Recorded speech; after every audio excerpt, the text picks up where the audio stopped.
के बहुत सुनाते थे कि माँ बाप की ये हकूक़ होते हैं, ये होते हैं, वो होते हैं। तो मैं ना एक दफ़ा मेरा दोस्त मुझे बता रहा है, कह रहा है कि एक दफ़ा मैं ना इमाम साहब के पास खुद चला गया। मैंने कहा इमाम साहब आप सारी बातें करते हैं कि माँ बाप के हकूक़ हैं सारे, क्या औलाद का कोई हकूक़ नहीं है? सारी बात करने के बाद ना इमाम साहब को उसने बोला, इमाम साहब ने उस कलीम को बोला कि आप एक काम करें। इमाम साहब ने बोला कि ना मैं इस दफ़ा ना औलाद के बारे में बात करूँगा। तो इमाम साहब ने जिस जुम्मे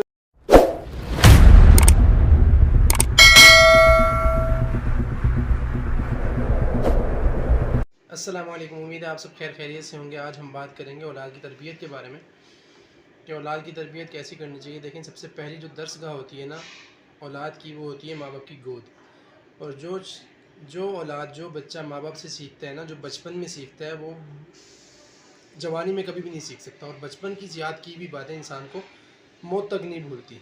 और जो दुआएं याद करवा दें, जैसी ही हम तरबियत करेंगे ना वैसी परवान पकड़ेगी। कोई भी चीज़ होगी, अगर हम जिस चीज़ का बीज लगाते हैं या कुछ भी लगाते हैं, कोई दरख्त भी लगाते हैं ना, जितने अच्छे तरीके से हम उसकी गोडी करेंगे, कुछ भी खाद वगैरह जितना उसका ख्याल करेंगे ना, उतना अच्छा हमें फल मिलेगा उसका।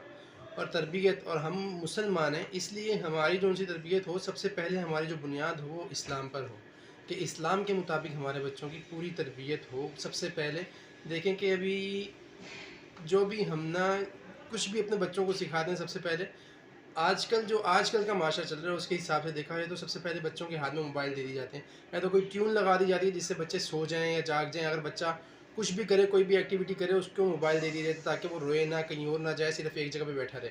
तो उससे क्या होगा, बच्चे का ज़हन सिर्फ और सिर्फ उस तरफ ही जाएगा जिस तरफ हम लेके जाएंगे। और हालांकि हमें क्या करना चाहिए, और बच्चे को जब पुरानी माएँ होती थी ना, पुराने लोग होते थे, वो सुलाते भी थे ना, ला इलाहा इल्लल्लाह, ला इलाहा इल्लल्लाह, इस तरह कर करके ना, और हाथ पीछे से मार मार के सुला देते थे बच्चों को। और आजकल हम लोग मोबाइल की तरफ, और जब माँ बताए क्या करती, माँ या बाप या बड़ा भाई सीने पे लटाता था बेटे को, बच्चे को, बेटी को, जो भी होता था, उसको हाथ से पीछे से थापियाँ भी देते रहते थे। थापियाँ मसलन के हाथ से सरहाना, और ऊपर से ये भी बोलना कि अल्लाहू अल्लाहू अल्लाहू, बच्चा सो जाता था। उसके बाद थोड़ी सी परवान चढ़ती है बच्चे की, बच्चा थोड़ा सा चलना शुरू करता है, थोड़ा सा और बड़ा होता है, करते करते स्कूल जाने लग जाता है। स्कूल की लाइफ के अंदर भी हम बच्चों को डांटने लग जाते हैं, मारने लग जाते हैं। जब हम बच्चा एक दफ़ा कोई काम करता है, कोई मसला करता है, तो हम उसको मारते हैं, उससे पूछते नहीं बेटा क्या हुआ, क्या मसला हुआ, सीधा उसको मारेंगे, उससे बच्चा बिगड़ता है।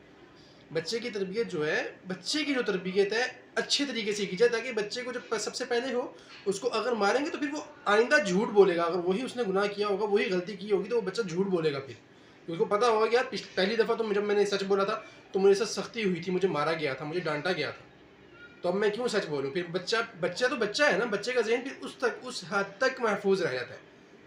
तो फिर बच्चे की तरबियत जो करें, इस्लामी तौर पे करें। इसी तरह मेरा एक दोस्त है, अभी मैं उसके पास गया हुआ था, व्लॉगिंग मैंने आपने देखा होगा, कलीम भाई हैं, वो कबाड़ का काम करते हैं।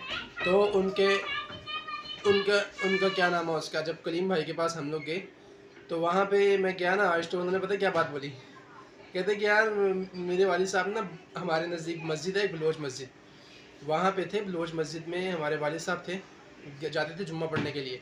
तो जुम्मा पढ़ने जिस तरह जाते थे, तो ना हर जुम्मे में ना 2-3 जुम्मे बाद, हर रमज़ान में ख़ास तौर पे, और 2-3 जुम्मे बाद ना माँ बाप पे बात आ जाती थी। हम सब ना माँ बाप के हकूक़ के बारे में बात करते थे कि माँ बाप की फरमाबरदारी ऐसे करो, ऐसे करो।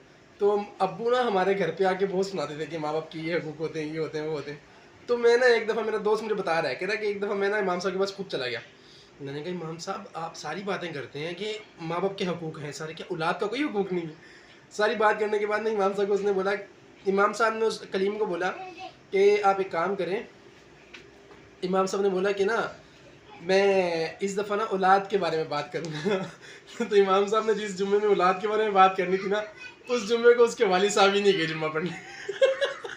कहता कि यार मैंने इमाम साहब से इतना मुश्किल बात की, जाके इमाम साहब ने बोला कि इस जुम्मे में जब बात करूँगा, जुम्मे वाले खुतबे में बात करूँ, खुतबे से पहले जो बयान होता है उसमें मैं औलाद की फर्माबरदारी की बात करूँगा, कि औलाद की तरबियत और औलाद के भी कुछ हकूक़ होते हैं, औलाद के साथ भी इसी तरीके से पेश आना चाहिए।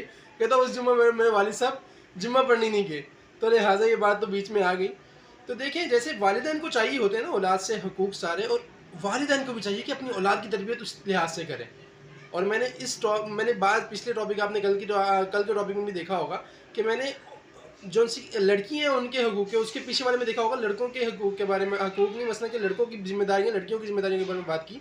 देखें कि हर बच्चा अपना है, جیسے ہم اپنے بچوں کی قدر کرتے ہیں نا، اس طرح سب کے بچوں کی قدر کرنی چاہیے، اور سب سے زیادہ فوکس جو ہمارا ہونا چاہیے نا کہ بچوں کی تربیت ایسی ہونی چاہیے کہ کوئی ہمارے بچوں کی طرف انگلی نہ اٹھائے۔ جزاکم اللہ خیر، اپنا خیال رکھیے گا، مجھے دعا میں یاد رکھیے گا۔ السلام علیکم، اللہ حافظ۔